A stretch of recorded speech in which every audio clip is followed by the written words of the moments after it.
நம்ம style Deepavali special மிளகு முறுக்கு. இதற்கு முன்னால் 2 வகை முறுக்கு வெளியிட்டுள்ளோம். அதன் லிங்கை கீழே உள்ள டிஸ்கிரிப்ஷனில் பார்க்கலாம். வாங்க மிளகு முறுக்கு செய்வதை பார்க்கலாம். ஹாய், வணக்கம். நம்ம ஸ்டைல் சேனலுக்கு உங்கள் அனைவரையும் வரவேற்கிறோம். மிளகு முறுக்கு செய்கிறதுக்கு ஒரு பேக்கெட் 1/2 கிலோ மாவு எடுத்துக்கிறேன். 1/2 கப்பு பொட்டுக்கடலை மாவு, ஒரு மேஜை கரண்டி மிளகு உடைச்சது, கருப்பு மிளகு, ரொம்ப பவுடராக இல்லாமல் இருக்குது, ஒரு மேஜை கரண்டி சீரகம், கொஞ்சம் எண்ணெய் சூடாக்கி வச்சுட்டு பார்ப்போமா, ஒரு 2 ஸ்பூன் ஊற்றணும். முறுக்கு மாவுக்கு 2 மேஜை கரண்டி எண்ணெய் சூடு பண்ணுறேன். போட்ட பொருள் எல்லாத்தையும் ஒன்றா கலந்துக்கோங்க. சூடாக்கின எண்ணெயை 2 மேஜை கரண்டி ஊற்றிக்கிறேன். எல்லாத்தையும் நல்லா கலந்துக்கோங்க. இந்த முறுக்கு செய்கிறதுக்கு நான் இந்த மாதிரி முறுக்கச்சி எடுத்திருக்கேன். வேறு வட்டமாக உள்ளதான், இது அரும்பரும்பாக வராது.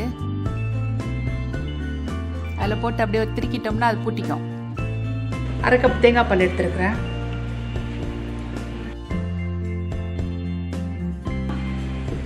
நான் கையை விட்டு பிசைக்கிறேன். மாவு பிசைஞ்சிட்டேன், கழுவி விட்டு எல்லாம் சுத்தப்படுத்திட்டேன். காஞ்சிருந்த மாவெல்லாம் இதே ஒரு 10 நிமிஷம் வச்சுட்டு அப்புறம் பார்ப்போம். 10 நிமிஷம் ஊற வச்ச மாவை முறுக்கு கடையில் எடுத்து வைக்கிறேன். ஏற்கனவே நாங்கள் 2 வீடியோ போட்டிருக்கோம். முறுக்கு புளிஞ்சி போட்டு பொரிச்சு எடுக்கிறத திருப்பி அதே எப்படி சொல்கிறதுன்னு எங்களுக்கும் தெரியலை. அதை பார்த்து நீங்கள் தெரிஞ்சுக்கோங்க. நீ ஊரில் என்ன மாதிரி முறுக்கெலாம் சாப்பிட்ருக்க கோம்ஸு? இந்த மாதிரி பார்த்ததில்ல. நாங்கள் செய்யறதுல கருப்பு எல்லை போட்டு செய்வோம். இதுலேயே கூட நம்ம ரிப்பன் பக்கோடா செய்யலாம். இந்த மாவுலையா? முறுக்கு மாவுலையா? ஆமாம், செய்யலாமே. கடலை மாவு வச்சு தானே செய்ய நான் பார்த்துருக்குறேன். அதுலேயும் இருக்குது. இது இந்த மாவுலையும் அரிசி மாவுலையும் செஞ்சுருக்காங்க, பார்த்துருக்கேன். எங்கள் சைட்லாம் இருக்குது. நான் பார்த்ததில்ல, ஆனால் நான் புதுசாக இப்போ நான் கற்றுக்கணும் வேண்டிய நிறைய இருக்குது உங்களுக்கு விஷயங்கள். கோம்ஸ், உங்கள் வட்டாரத்தில் என்னென்னலாம் தீபாவளிக்கு புது பலகாரம் செய்வாங்க? அது நிறையா செய்வாங்க. பாதுஷா, தேங்காய் பாறை, ஜிலேபி, லட்டு, அந்த மாதிரி இனிப்பைட்டு நிறையா அடுக்கிட்டு போகலாம். பூந்தி கூட செய்வாங்க. எனக்கு பூந்தி லட்டு செய்ய தெரிஞ்சாலும் நம்ம வீட்டு பிள்ளைங்க அறவே தொட மாட்டாங்க. எனக்கும் இனிப்பு பிடிக்காது. அதனால் இனிப்பு பதார்த்தம் செய்யணும்னா ரொம்ப யோசிப்பேன். ஆனால் மெயின் முறுக்கு இல்லாத தீபாவளியே கிடையாது. காரமான பலகாரம்னா நல்லா விரும்பி செய்வேன். பேசிக்கிட்டு இருந்ததில் முறுக்கு சுட்டி எடுத்ததையே கவனிக்கல. நம்ம சைடில் தீபாவளி மிளகு முறுக்கு தயாராகிட்டு. நீங்களே செஞ்சு பார்த்துட்டு லைக் பண்ணுங்க.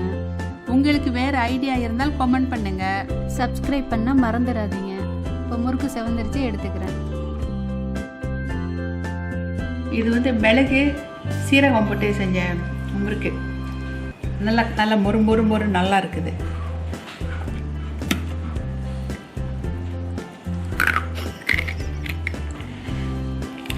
இப்படி சத்தம் வருது பாருங்க.